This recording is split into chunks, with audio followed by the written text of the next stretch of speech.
buenos días.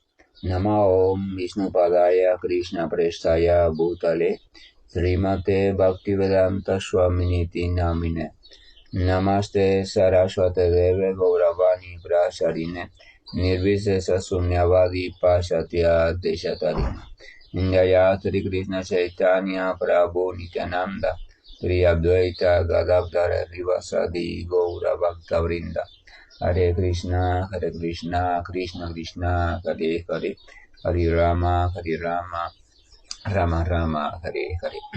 Hare Krishna reiterado.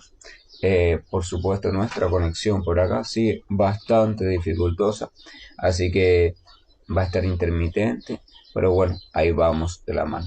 Entonces seguimos con el intercambio acerca del texto conocido como Harinama Chintanami de Bhaktivinoda Thakur, donde Haridas Thakur va respondiendo algunas preguntas fundamentales que el señor Chaitanya le va realizando, relacionadas todas al tema de los santos nombres y al tema de cómo la jiva o la entidad viviente se puede liberar del enredo de conciencia material. Entonces, Haridas Thakur continúa hablando y diciendo algunos aspectos fundamentales. Dice: la manifestación espiritual es el principio espiritual absoluto y la manifestación material es su sombra. Las almas son partículas atómicas del elemento espiritual. Vamos a recordar que en el amanecer anterior habíamos comentado unos fragmentos donde Haridas Thakur explicaba que el Señor es independiente, pero que a pesar de eso siempre está unido a sus energías y que es a través de las energías que Él se manifiesta. Y esas manifestaciones son tres de modo general: la manifestación espiritual o mundo espiritual, la manifestación material o mundo material y la manifestación de la entidad viviente o el alma o la jiva, que se encuentra en una posición marginal. Y entonces esta jiva, sin embargo, pertenece, o sea, es un átomo de su manifestación espiritual. O sea, un átomo, una parte, así que tiene las cualidades también espirituales, pero tiene un potencial limitado. Entonces, aquí Haridas Thakur está explicando que la manifestación espiritual o plano de conciencia espiritual es que el principio espiritual absoluto, o sea, de ahí surge todo. Y que la manifestación material o plano de conciencia material es la sombra, o sea, no es el estado original, sino que es la sombra. Y que las almas son partículas atómicas del elemento espiritual. Aquí eso es muy importante porque partículas atómicas, o sea, refiere dos veces partícula y atómica, habla de algo muy pequeño. O sea, algo que tiene una potencia también muy pequeña en comparación con el todo. Haridas Thakur continúa diciendo: siendo de naturaleza espiritual, las almas tienen la potencialidad de ilimitada bienaventuranza. Entonces, las almas, al ser de naturaleza espiritual, entonces quiere decir que tienen en sí mismas cualidades que están presentes en el Señor Supremo, pero las tienen en un grado diferente, o sea, en una potencia diferente, en una intensidad diferente. De esas cualidades se encuentra la cualidad o la potencia de gozo o bienaventuranza o felicidad. O sea, en la entidad viviente en sí misma, en cada una del alma que radica en el principio de nosotros mismos, hay una potencia de felicidad indescriptible. O sea, la entidad viviente tiene en sí misma la potencia de la felicidad. Y esta potencia de la felicidad está manifiesta de manera plena o se manifiesta de manera plena en el plano de conciencia espiritual. porque el plano de conciencia espiritual es un plano hecho, o sea que existe en una sustancia que es exactamente igual a la sustancia de la cual está constituida el alma, la sustancia espiritual. Entonces solo allí es que se puede llegar a tener la conciencia de la real y completa felicidad. Las escrituras hablan de un plano, de un universo, de un mundo, de un reino, como le quieran llamar, eh, donde todo es dicha, donde todo es amor, donde todo es paz, donde todo es bienaventuranza, donde todo es gozo constante y es ininterrumpido, nunca se interrumpe. Vemos que hay una proyección de esa imagen que se relaciona también con el mundo material e incluso con el planeta Tierra en su nueva versión. Por ejemplo, las escrituras cristianas hablan de después de el fin de los tiempos y la resurrección y estas cosas, y entonces viene una tierra nueva, un hombre nuevo, y donde los seres humanos en la familia, en armonía, en paz, vivirán sin preocupación, sin enfermedad, ¿verdad? Cosas así, pero habla entonces a la par de su familia, o sea, habla de una resurrección, etcétera, etcétera. Y también al mismo tiempo las mismas escrituras hablan sobre otro reino diferente a ese, pero ese reino tiene limitados, o sea, solo limitadas entidades vivientes acceden o llegarán al nivel de acceso a ese reino. Y sí, cita una cifra en específico. Entonces, al parecer, hay dos modos o dos niveles de experimentar la felicidad o esa felicidad. Una felicidad aún dentro del plano de conciencia material, pero en un nivel de organización más sutil y también un nivel de relación más sana y una felicidad absoluta y en sí misma en el plano de conciencia original o el plano de conciencia espiritual. Lo importante de esto es que en ambos casos se habla de que existe la posibilidad real de dicha. No estamos hablando de una dicha imitada. ¿Qué es la dicha imitada? A ver, si la existencia material es una sombra o es la sombra o es la imagen un poco tergiversada por las propias entidades vivientes y su ignorancia del mundo espiritual, eso significa que de una forma u otra todo lo que hay en el mundo espiritual también se ha tratado de imitar en el mundo material. El mundo material es un intento de imitación de la vida del mundo espiritual. O sea, Brahma, la criatura más inteligente, pudo a través de la meditación en su corazón y por la misericordia del Señor echar un vistazo al plano de conciencia espiritual y tener una idea, ¿no?, de cómo era y cómo funcionaba. Sin embargo, no pudo participar. O sea, hay una diferencia muy grande, esto es necesario comprenderlo, entre tomar conciencia de y participar de. Usted puede tomar conciencia de algo, usted puede tomar conciencia de algo en su mente, el primer nivel es ese, ¿no? Usted toma conciencia, usted primero toma conciencia de su identidad y después toma conciencia de algo, de un contexto. Pero hasta ese momento usted no puede participar de ese contexto. ¿Por qué? Porque para participar de ese contexto y lo que está pasando allí, usted necesita hacerse presente allí. No solo tomar conciencia, sino hacerse presente en cuanto a manifestación. Usted necesita manifestar una forma de acuerdo a las cualidades de ese plano de conciencia que le permita allí actuar e interactuar. Y entonces que surge la felicidad. No se habla en la escritura de felicidad completa independiente a la presencia de los cuatro elementos. O sea, forma, cualidades, actividades, nombre. O sea, la entidad viviente tiene que recibir estos cuatro elementos específicos, cuatro elementos, y cuando esos cuatro elementos estén integrados, entonces es que recibe la posibilidad de actuación, de poder actuar. Pero sin embargo puede tener, antes de tener esa posibilidad, puede tener conciencia o sea, conciencia, sabe, echa un vistazo, ve cómo es el asunto y dice, wow, qué maravilloso, qué esplendoroso. Señor, ¿cómo puedo crear yo un mundo así? Yo quiero crear un mundo semejante, ¿verdad? Y entonces el Señor, por misericordia, le da un conocimiento básico para que cree también, o sea, para que él haga el papel de creador y cree un mundo semejante donde las chivas, que estamos todavía confundidas, podamos por lo menos tener una idea, una experiencia del reino espiritual. Entonces, ¿qué pasa?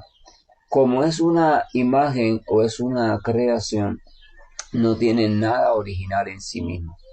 Por tanto, lo que es felicidad en el plano de conciencia espiritual, en su original no existe en el plano de conciencia material. Entonces había que encontrar un método de combinar diferentes elementos, combinar diferentes procesos, combinar diferentes tipos de experiencias de ego falso que dieran por un tiempo limitado una sensación que fuera rara, agradable pero rara.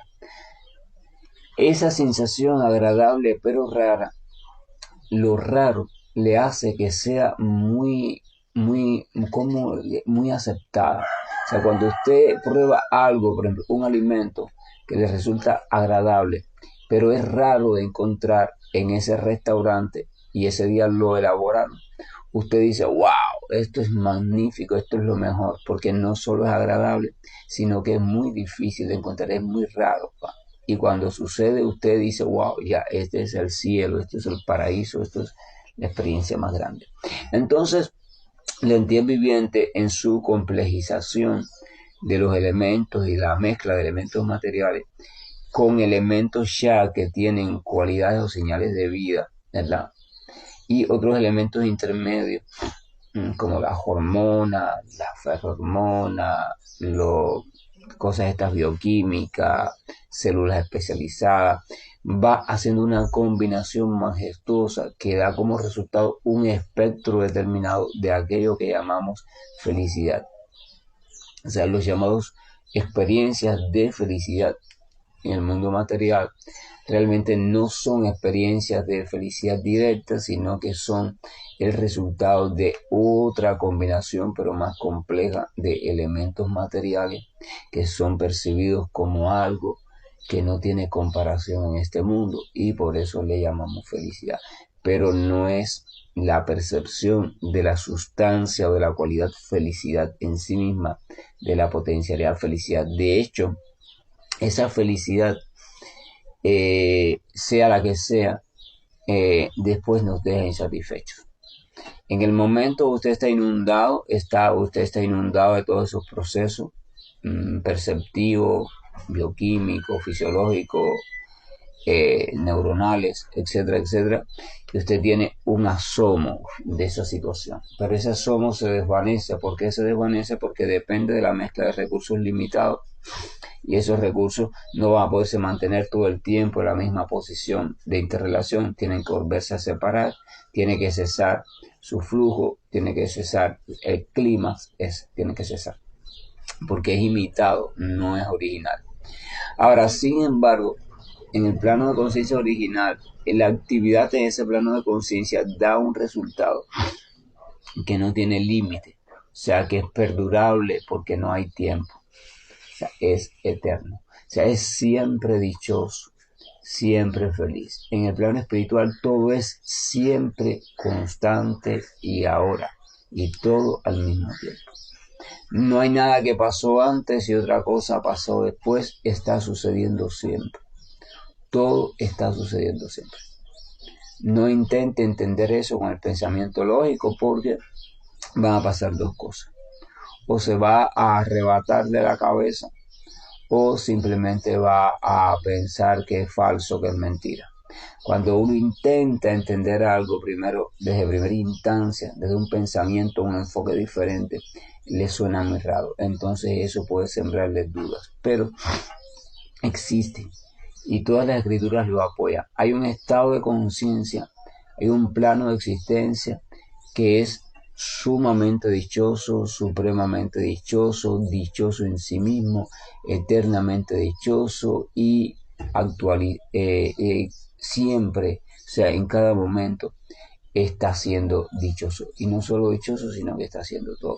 Entonces, cuando la entidad viviente decide creer en eso, la entidad viviente por naturaleza, poco a poco, al reflexionar en la existencia, en esa existencia, y leer sobre ella y recordar lo que dice la escritura y conversar con personas que te hablen de ella con entusiasmo, que de verdad se lo estén creyendo, o mejor aún que lo hayan experimentado, o mejor aún todavía que todavía lo estén experimentando, te va despertando en ti el deseo de cómo puedo acceder a ese plano, cómo yo puedo acceder a ese lugar donde todo es siempre dichoso, todo es siempre dichoso, no hay nada que no. Eso es otra característica del reino espiritual o del plano de conciencia o de existencia espiritual, que todas las características está presente en todo. Todo es dichoso, todo es consciente, todo está lleno de conocimiento, todo es eterno. O sea, todas las características están reunidas en todas las manifestaciones que conforman el elemento, el, la manifestación espiritual. Y entonces uno cuando está cantando el Maha Mantra Hare Krishna, o cuando uno está escuchando hablar sobre la Disha de ese famoso reino del Señor, llámese también reino de Dios, una palabra que se utiliza mucho, uno debería sentirse, lamentarse si cree que eso es falso. O uno debería lamentarse si no siente la más mínima atracción por eso, porque lo considera simplemente una bobería de la gente o de las escrituras. Uno debería saber que la falta de fe en esas cosas no es más que signo de un corazón que hemos endurecido por mucho tiempo y que está muy embotado de conceptos materialistas.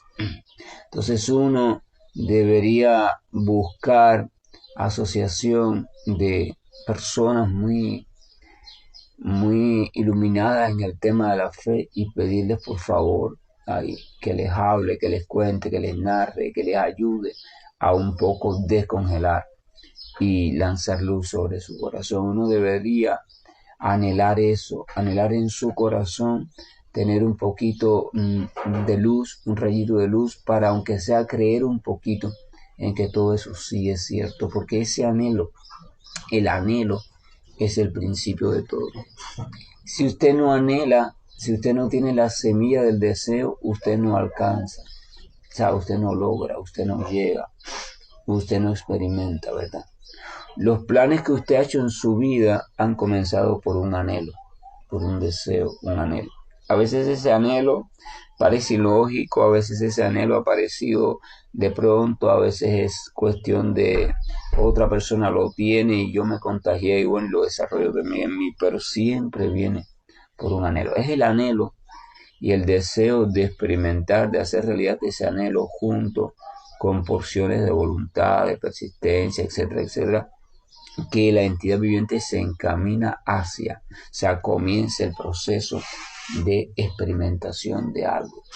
Entonces anhelar el poder experimentar lo que las grandes almas hablan sobre un estado de conciencia en extremo y absolutamente dichoso. Ese es el principio, ese es el primer paso hacia el reino de Dios. Ese es el primer paso hacia el plano de conciencia espiritual. Evidentemente este anhelo, uno debe tener cuidado con quien lo comenta. O sea, uno debe ser muy cuidadoso en con quien comenta este anhelo, porque si uno comenta este anhelo con una persona que tiene falta de fe o de pensamiento completamente materialista, entonces esta persona no le va a ayudar en nada a reforzar este anhelo, sino que esta persona simplemente va a tratar de darle argumentos para que usted deje de anhelar e incluso le va a decir, deja de pensar o desear o de creer en esas tonterías. Entonces, el anhelo uno lo va cultivando, pero ese anhelo que es como una planta recién nacida, uno debe cuidarlo.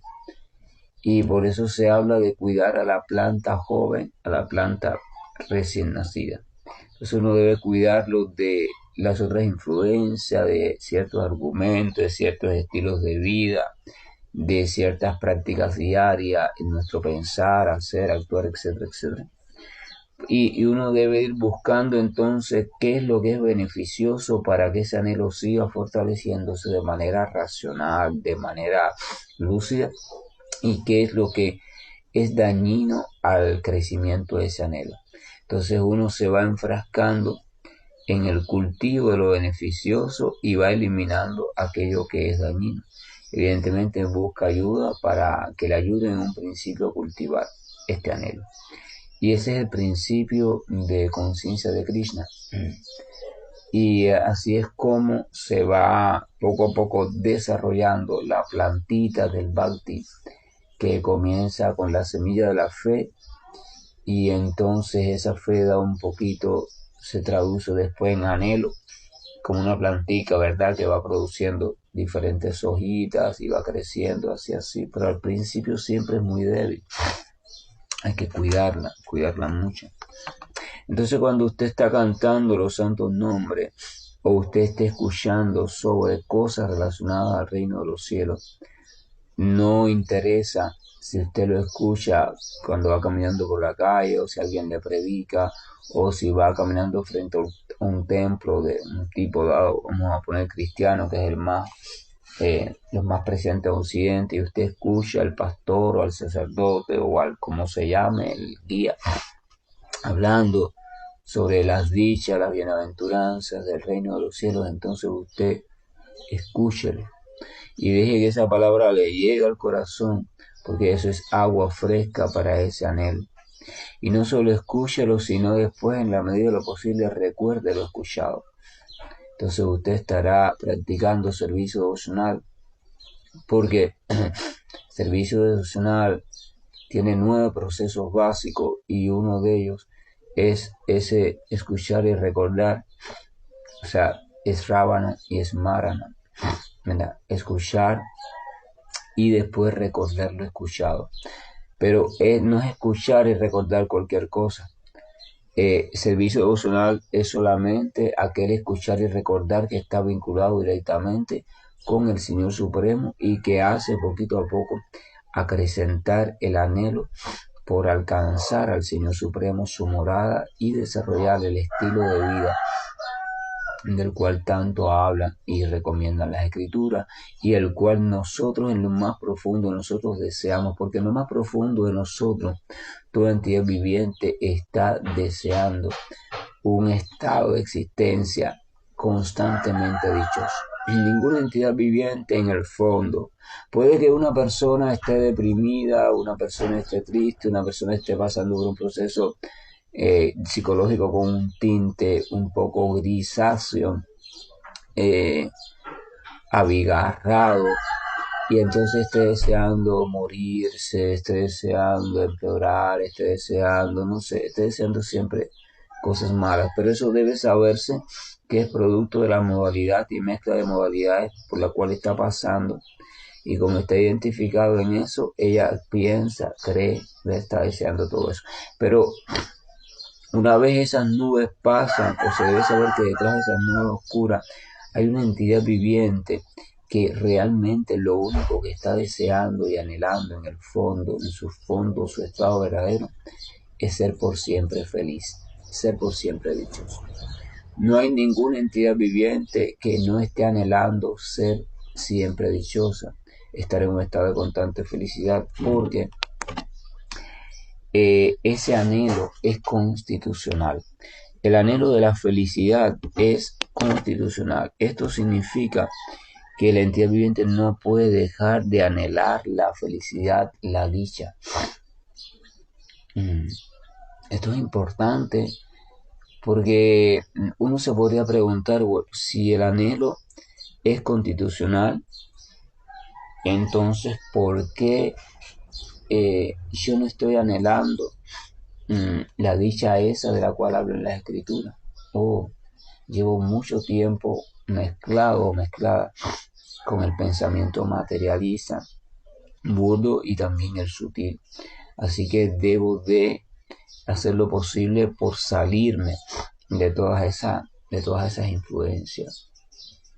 Y entonces usted recuerda, y de recordar eso que escuchó, de volver a leer eso que dice las escrituras sobre la realidad de ese estado, de ese reino, sobre esa promesa, y sobre cómo muchas grandes figuras hablan de que se puede acceder a ese reino. Se puede uno salir de un reino donde la supuesta felicidad real no existe y donde la imitación de felicidad es de corta duración y siempre a la larga o a la corta trae nuevas cadenas, nuevas ataduras, nuevos resultados negativos o desfavorables para mí como entidad viviente. Entonces recordar eso, escuchar, recordar, leer, recordar, Smarana es Ravana, Ravana es Smarana, ¿verdad? Y entonces eso es servicio devocional. Y eso refuerza y cultiva mi anhelo espiritual. El anhelo del principio es muy inconstante y aparece y después se desaparece porque las influencias no son favorables. Y ahí fuera hay miles de agentes de Kali Yuga, personas muy manejadas por Kali Yuga, que están encargadas de vigilar y de que cualquier asomo de anhelo espiritual que se muestre está encargada o se le ha encomendado la misión de aplastarlo, de negarlo, de ridiculizarlo. Y entonces incluso estamos viendo que surgen estrategias muy sutiles, estrategias de libros, prácticas, tendencias, discursos, grandes personalidades que aparentemente están mostrando, guiando a la humanidad hacia la felicidad, una vida dichosa. Pero vemos que en esa felicidad y vida dichosa no está contenido la presencia o la referencia al Señor Supremo. Hay muchas personas muy famosas y habrán cada vez más, mucha información muy bien compuesta, muy bien arreglada, muy inteligentemente expuesta, está mostrando a la humanidad cómo puede ser completamente feliz, incluso la está entrenando, la está instruyendo en diferentes conocimientos antiguos también, que hacen que la sensación de felicidad material, ya sea la externa o la interna, pueda ser cada vez más intensa. Y entonces muchas personas no movidos por el anhelo natural de felicidad, están congregándose y están incorporando los discursos y ese tipo de enfoque. Pero en ese tipo de enfoque y discurso que evidentemente funcionan, porque sí funcionan, ojo, no estoy negando, sí funcionan, sí hacen que tu dicha sea mayor en este mundo, sí te hacen acceder a estados mentales y estados de conciencia también más plenos, incluso más desapegados, incluso más compasivos, todo eso maravilloso. El único detalle es que no tienen incluido al Señor Supremo. La participación del Señor Supremo no se muestra como algo no necesario. Entonces, si el Señor Supremo no está incluido, su reino no está incluido, porque usted no puede incluir el reino de Dios y excluir a Dios, o simplemente saber que está ahí pero no tenerlo en cuenta, porque entonces en ese caso usted lo que está haciendo literalmente es queriendo tomar el reino de Dios. Usted está queriendo dar un golpe de estado, como mismo pasa en muchos países a lo largo de la historia, un golpe de estado al rey. Usted quiere quedarse con el país, vivir como si estuviera en el reino de Dios, pero esa experiencia, ser solo de usted, o bueno, de quien sea sus seres queridos, del mundo entero, pero sin Dios. Quiera el reino de Dios, pero sin la presencia de Dios. Por eso se dice que el Bhakti va a ser cada vez más una joya más difícil de encontrar en su estado puro. Incluso Srimad Bhagavatam, canto número 11, el señor Shiva explica eso. El señor Shiva explica que aparecerán shudras disfrazados de brahmanas. O sea, shudra significa personas muy materialistas, personas que solo están pensando en cómo tener más disfrute personal, pero van a estar disfrazados de brahmanas. O sea, van a tener una imagen, van a tener un discurso, van a tener una forma de vida que los va a hacer pasar perfectamente por brahmana. La palabra brahmana significa alguien que es muy erudito, que está dedicado al conocimiento verdadero y que está guiando correctamente a toda la entidad viviente. Eso es un brahmana. Un brahmana es un pandit, o sea, es una persona erudita realmente, pero en el conocimiento completo, no en el conocimiento incompleto. Entonces, muchos Shudras iban a aparecer poco a poco disfrazados de eruditos brahmanas para perder a la humanidad, para desviar a la humanidad. Eso lo dice el señor Shiva en el Srimad Bhagavatam. Y lo predice para Kali Yuga.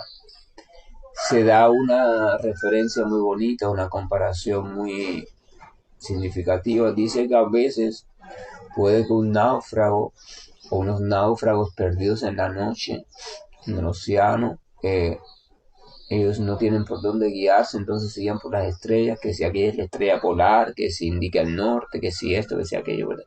Pero dice que en Kali Yuga, en vez de estrellas, van a haber luciérnagas. Y entonces las luciérnagas van a hacer que el náufrago se pierda más todavía, porque la luciérnaga es un insecto que no está fijo en un mismo lugar, entonces se está moviendo.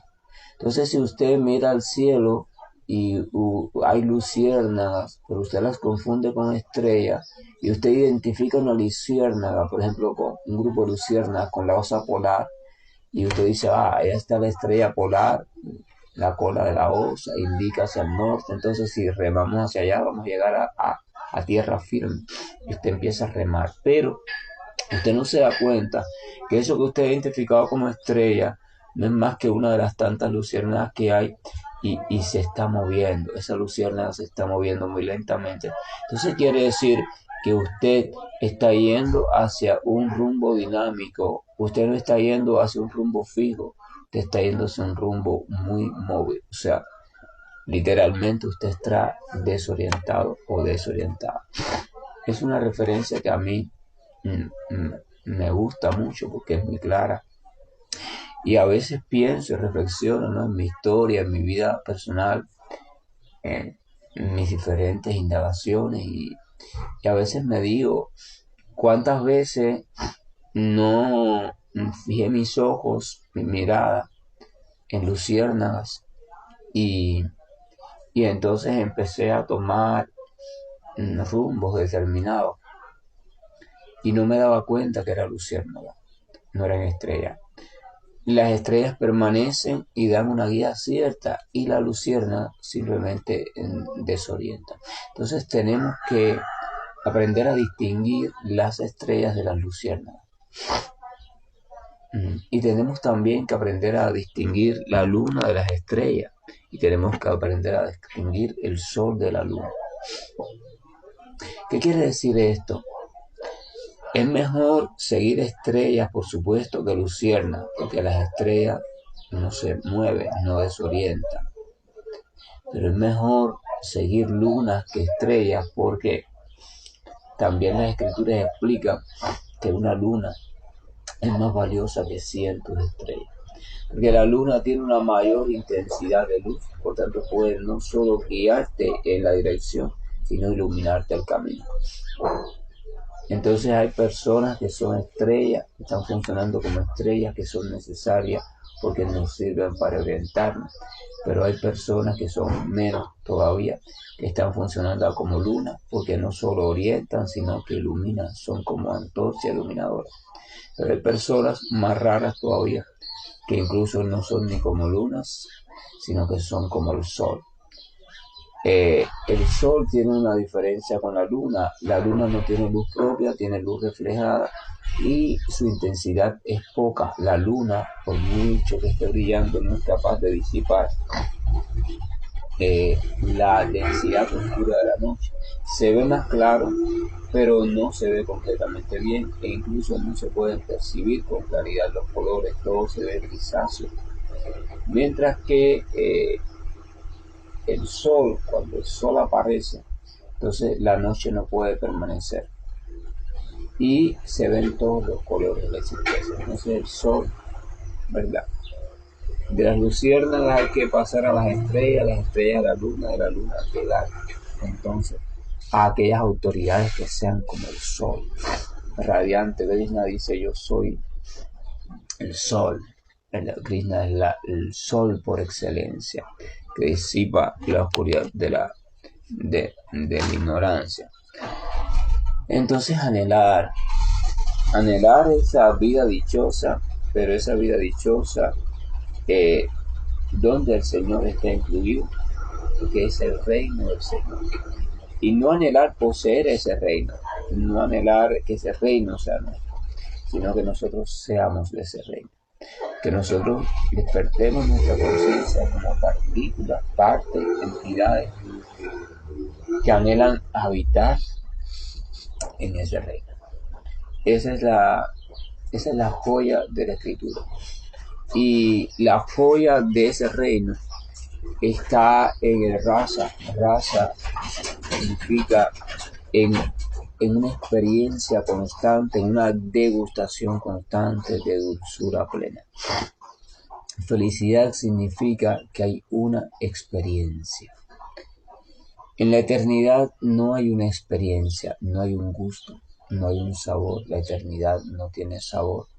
Simplemente te percibes que existes y nunca puedes dejar de existir. Solo eso. En la toma de conciencia o adquisición de conocimiento tampoco hay directamente un sabor. Simplemente te das cuenta que no solo existes, sino que existe algo diferente de ti. Pero en la actividad de intercambio amoroso hay un sabor. Y ese sabor es lo que se conoce como felicidad. Y entonces ese sabor se experimenta de numerosas formas, o sea, tiene matices.